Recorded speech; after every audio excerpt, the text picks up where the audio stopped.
to be here with you this evening. I'm Senator Nina Turner, one of the 4 national co-chairs for Bernie 2020. Now, sisters and brothers, we are here to talk about something that we all have in common, and that is Mother Earth. And we only have one Mother Earth. And we have damaged her, and it is our job to fix what we have broken. In South Carolina, you know this better than most, that climate chaos is real. From hurricanes to high electric bills here in South Carolina, you understand better than most that climate chaos is real. As Senator Bernie Sanders once said, if climate change, or I'll add in there, if Mother Earth was a bank, we would have been bailed her out by now. Yep. We need some folks with some intestinal fortitude to understand how important it is that every other thing that we care about in this world, be it income and wealth inequality, be it criminal justice reform, be it making sure that women get their whole damn dollar, to educating our children, all that we care about is attached to Mother Earth. So Senator Sanders' Green New Deal does just what we need. And we need a president who has the courage, the vision, and the record to face down the greed of the fossil fuel industry, the greed of executives, and the greed of the billionaire class. And Senator Bernard Sanders is that leader.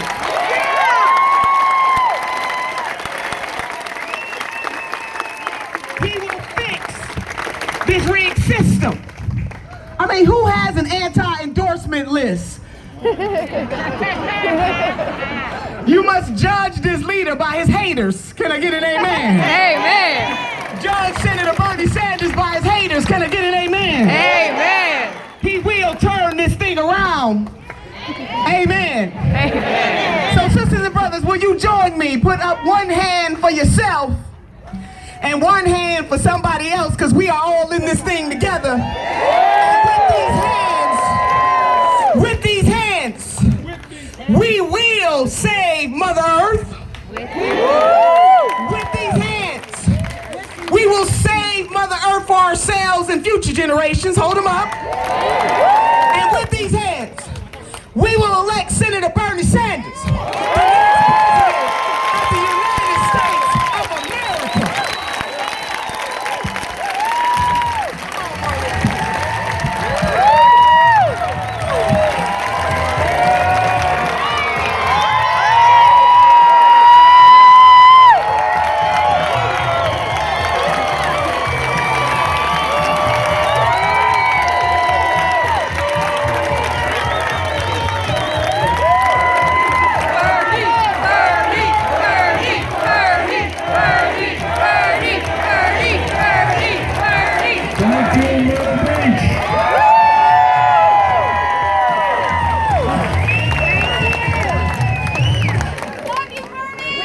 Love you too, and this is...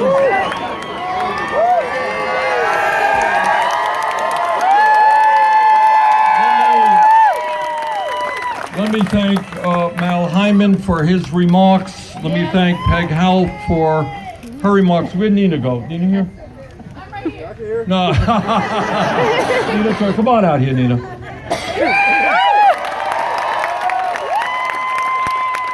Nina, all of you know Senator Nina Turner, and she is the soul of our campaign.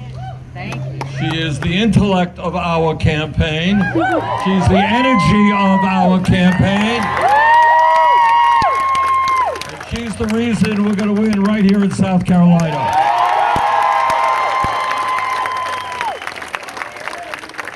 It's a great turnout. I want to thank all of you for coming out tonight. And the subject that we're going to be talking about in a minute is the global crisis of climate change. But before I get there, I wanted to say a few words about what this campaign is about, because I want you to know what you're getting into.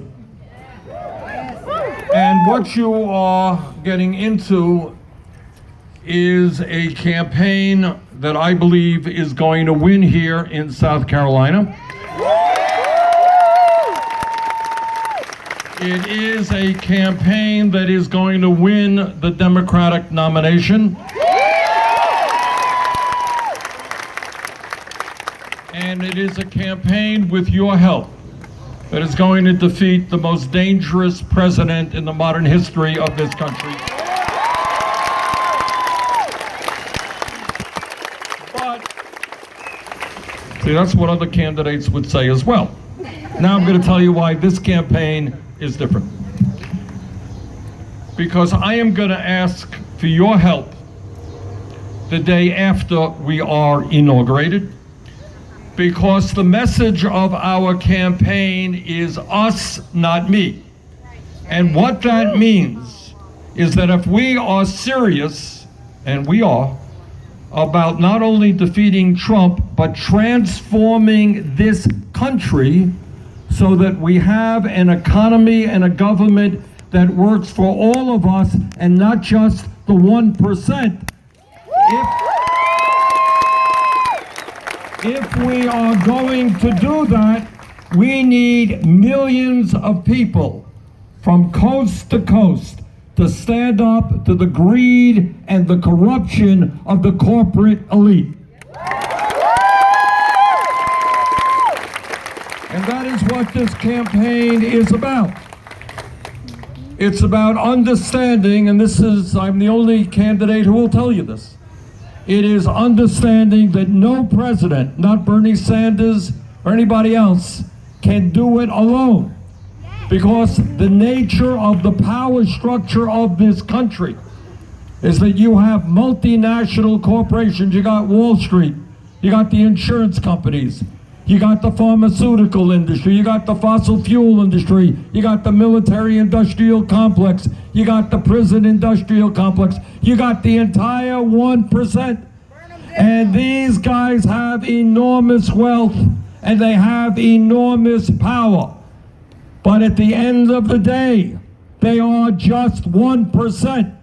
And if we in the 99% stand up, fight back, and stop their greed and corruption, there is no end to what we can accomplish.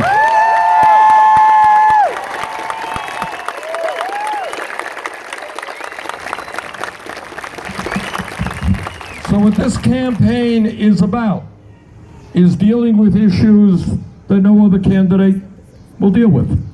What we are saying is that it's not acceptable that we have more income and wealth and equality in America today than at any time since the 1920s. We will not accept in America 3 people owning more wealth than the bottom half of American society at the same time as 500,000 Americans are sleeping out on the streets tonight.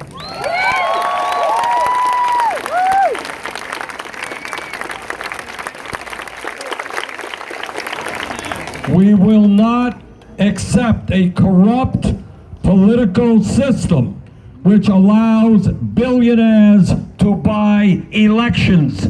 That is not our definition of democracy.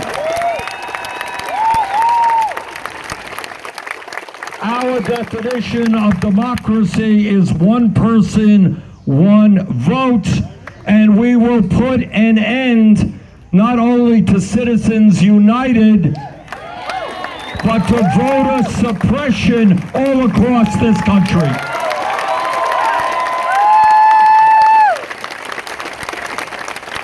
Unlike many of my Republican colleagues, we want to see more people engaged in the political process. We want to see young people and working people engaged in the political process. And I say to all of those Republican governors all over this country who are trying to suppress the vote, and that is if they do not have the guts to participate in free, fair, and open elections, they should get the hell out of politics and get another job. So what this campaign is about is speaking to the issues of a forgotten middle class or the forgotten working class.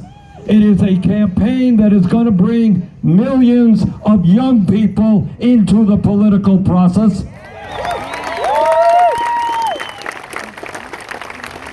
It is a campaign that says it is unacceptable to us that many millions of American workers continue to work at starvation wages in South Carolina and all over this country.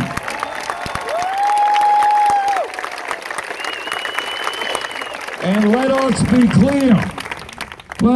clear, nobody can make it on $9-10 an hour. You can't take care of yourself, let alone a family, and that is why we will raise that minimum wage to at least $15 an hour.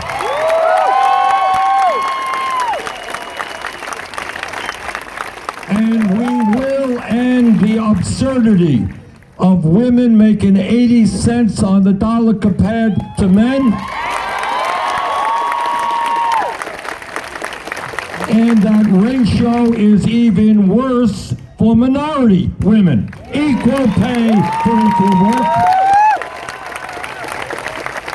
And I know that this will get the elite here in South Carolina a little bit nervous, but we are going to make it easier for workers to join unions and do away with the right to organize.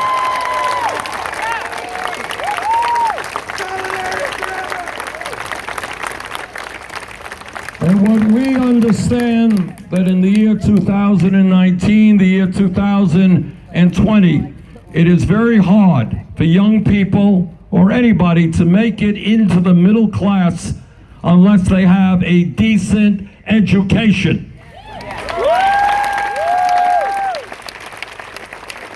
You know, and what this campaign is about is getting people to think outside the box. Think about where we should be going as a nation. Don't just believe everything they tell you on TV or in the newspapers. Yes. We are the wealthiest country in the history of the world. We are not a poor country. So you have to ask yourself, if we're the richest country in the history of the world, why do we have a child care system which is totally inadequate? Where working families cannot afford the decent quality child care their kids need. Why do we have here in South Carolina, but in other areas of this country, public education, which is not providing the kind of education that our kids need? I want the best and the brightest young people to get into education and teach our kids. And that is why we introduced a public education program called the Thurgood Marshall Plan, which will pay every teacher in this country at least $60,000 a year.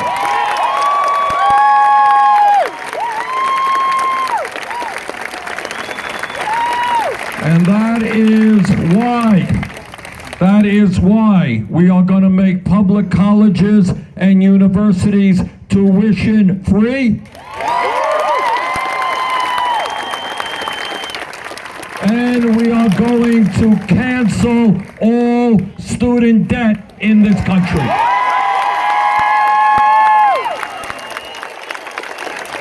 Now, my critics, who are legion, and the editorial pages all over America will say, you can't be done, you can't do it, you're thinking too big, it's very expensive. It is expensive. Our proposal to make public colleges and universities tuition free and cancel all student debt over a 10-year period is about $2.2 trillion. That's a lot of money. But we are going to pay for it through a tax on Wall Street speculation, which raises $2.4 trillion.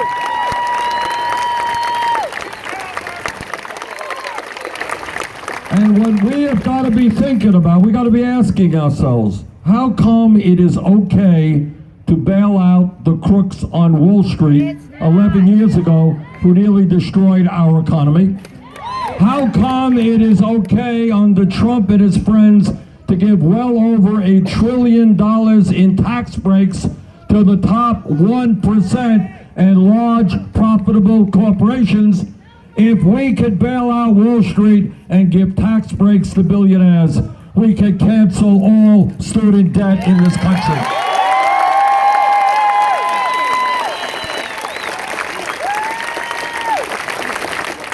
Four years ago, when I came to South Carolina and went around the country, I said that health care is a human right, not a privilege.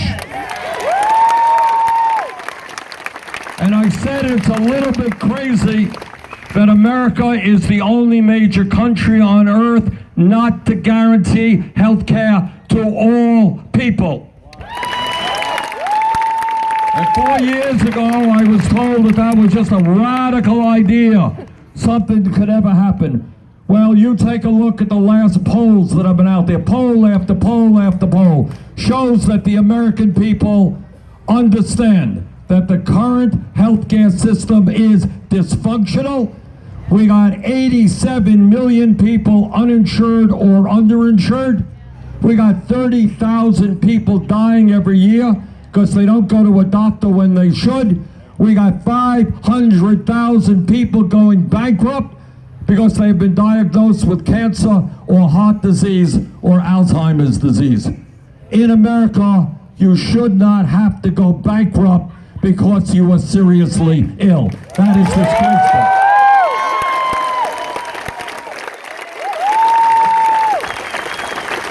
And at the end of all of that, we are spending twice as much per capita on health care as do the people of any other country. But this is what the corruption that we are dealing with right now. Last year, the healthcare industry, those are the drug companies that charge us the highest prices in the world for the medicine that we need, and the healthcare industry and the insurance companies made $100 billion in profit. So what we are here to say is the function of a rational healthcare system is to provide quality care for all, not to make the drug companies and the insurance companies fabulously rich.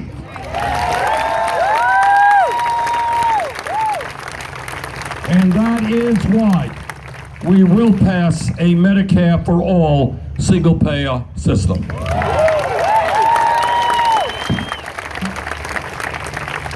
And when we talk about greed, it's not only the greed of Wall Street and the insurance companies and the drug companies. There is one area where the greed is almost unimaginable. Right now, the debate is over in terms of climate change.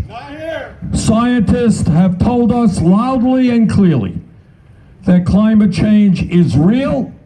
It is caused by human activity. It is already doing devastating harm in our country and around the world.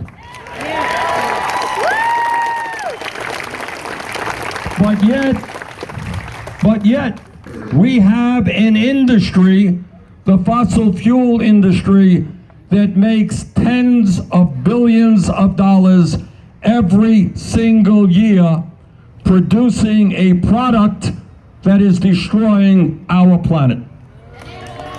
We will end that greed, and we will make it very clear to the fossil fuel industry that their short-term profits are not more important than the future of our planet.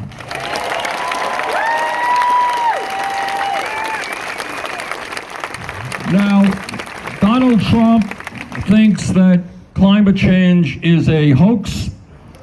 I think that Donald Trump is a hoax.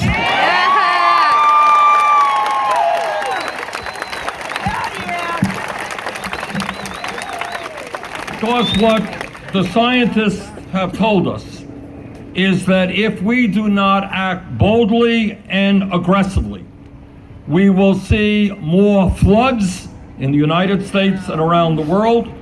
We will see more droughts, more rising sea levels, more extreme weather disturbances, more acidification of the oceans, more famine, more disease, and more human suffering. We have a moral obligation to make certain that the planet we leave our kids and our grandchildren is a planet that is healthy and is habitable.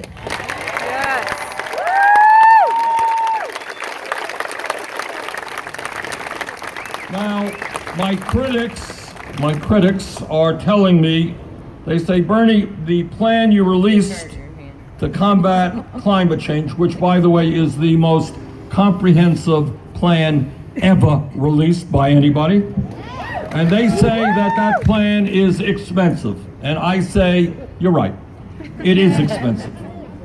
But I also say that the cost of doing nothing will be far, far more expensive.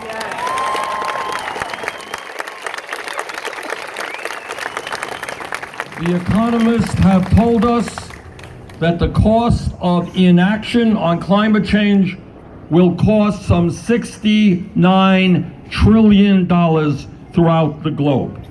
The scientists have told us that the cost of inaction on climate will put the entire planet and life as we know it on Earth in serious jeopardy.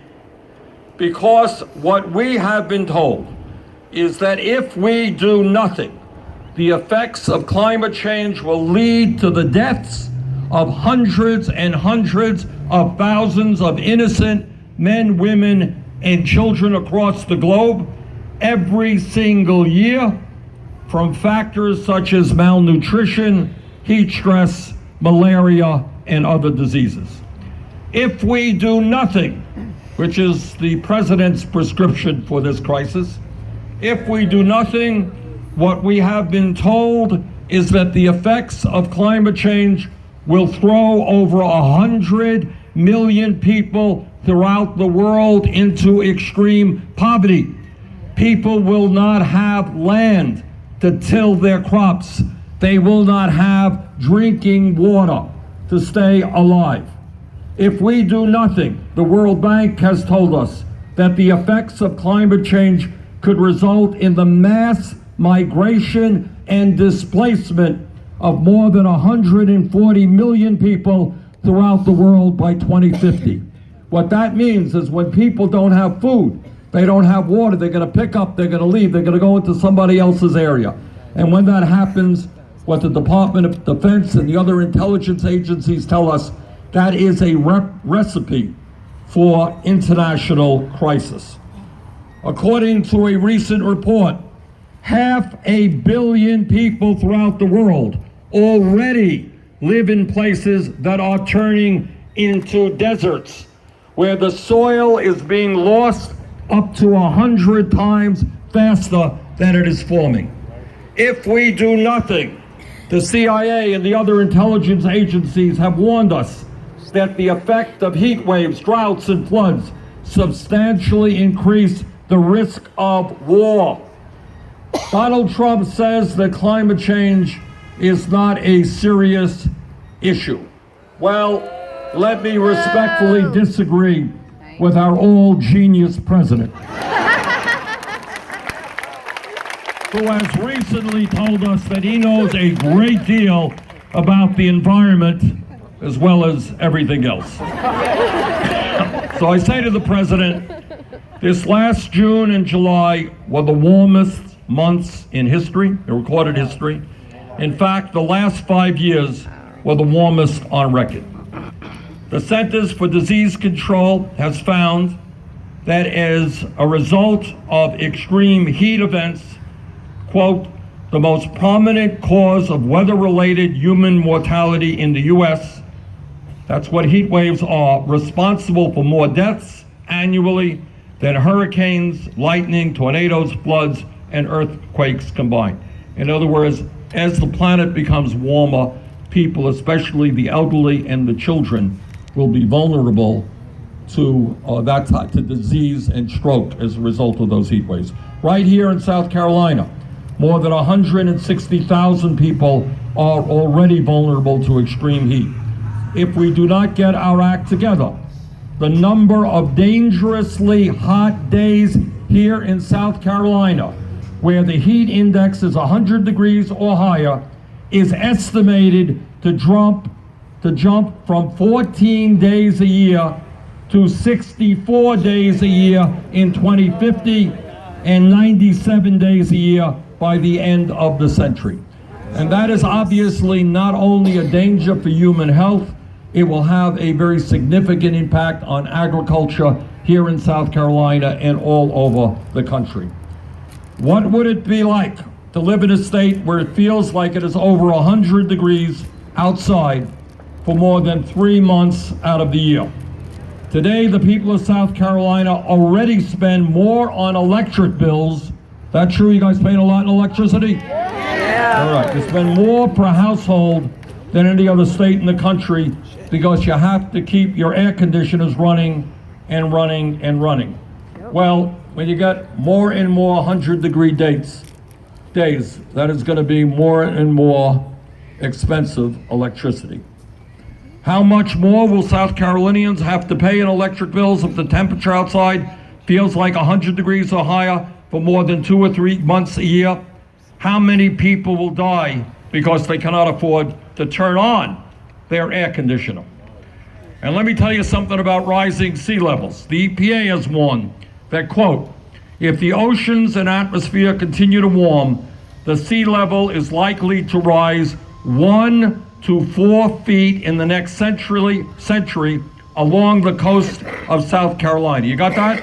1 to 4 feet in the next century along the coast of South Carolina, putting more homes and more residents at risk of coastal flooding and putting the entire tourism industry at risk. The Post-Courier has reported that more than half of South Carolina's shoreline is already eroding under an onslaught of rising seas, pounding storms, and other scouring forces, end of quote. What does that mean? It means that today more than 1 out of every 6 homes in Charleston are at risk of flooding. In Hilton Head, more than 1 out of every 4 homes are at risk of flooding. And what the scientists are telling us is that if we do not act boldly and transform our energy system away from fossil fuel, Charleston could experience flooding for over half of the year due to a 2.5-foot rise in the sea level. And let us be clear, the scientists have also told us that the warmer air and warmer oceans will lead to more intense hurricanes and more extreme weather disturbances. Last year, Hurricane Florence dumped a record-breaking 6 months of rain on South Carolina and North Carolina over the course of just a few days, making it the wettest tropical system to ever strike the East Coast. National Geographic reported that Hurricane Florence's rains were, quote, more than 50% worse than it would have been without global warming, end of quote. And here is what is so incredible. The records Florence broke were only a couple of years old. In 2016, Hurricane Matthew also caused devastating floods along the coast of South Carolina. And these, of course, were only a couple of hurricanes that hit the United States. Since 2000, the top 10 natural disasters in this country, including Hurricanes Katrina, Harvey, Maria, and Sandy, caused over $660 billion in damage and over 5,500 deaths. That is what is already happening. And what the scientists say, if we don't get our act together, it will only become worse. We have a choice right now, and that is we can listen to the ignorance of Donald Trump and his supporters who tell us that climate change is not real, or maybe if it is real, there is nothing we can or should do about it. That is one of the options. We can look at another option where people say, well, yeah, climate change is real, I know that, but I just don't think we can afford to really invest in combating climate change and doing what has to be done. Or thirdly, as we are doing, we listen to the scientists and do what has to be done in order to save this planet for future generations.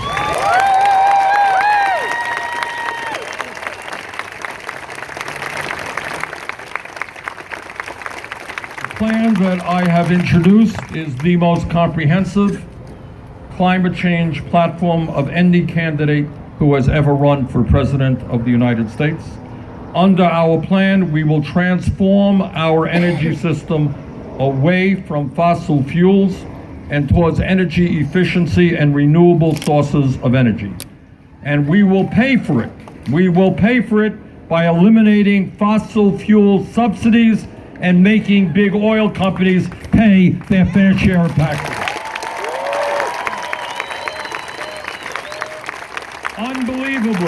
Unbelievably, we as a nation today are spending over $645 billion a year to subsidize the coal, oil, and gas industry. Under our administration, those tax breaks, those subsidies are over.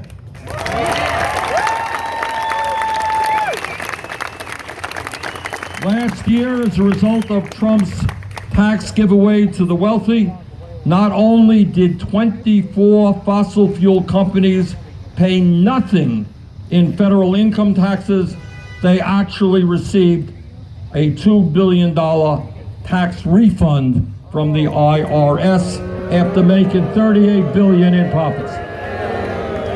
That is pretty crazy. So you got people who are destroying the planet, who don't pay any taxes, and then they get a tax refund.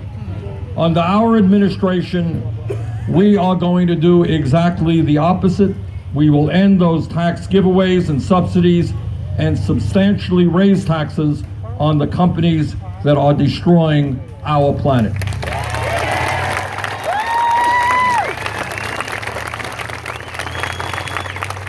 And when we do that, we are not just going to meet the recommendations of climate scientists by moving to 100% renewable energy for electricity and transportation by 2030 and decarbonizing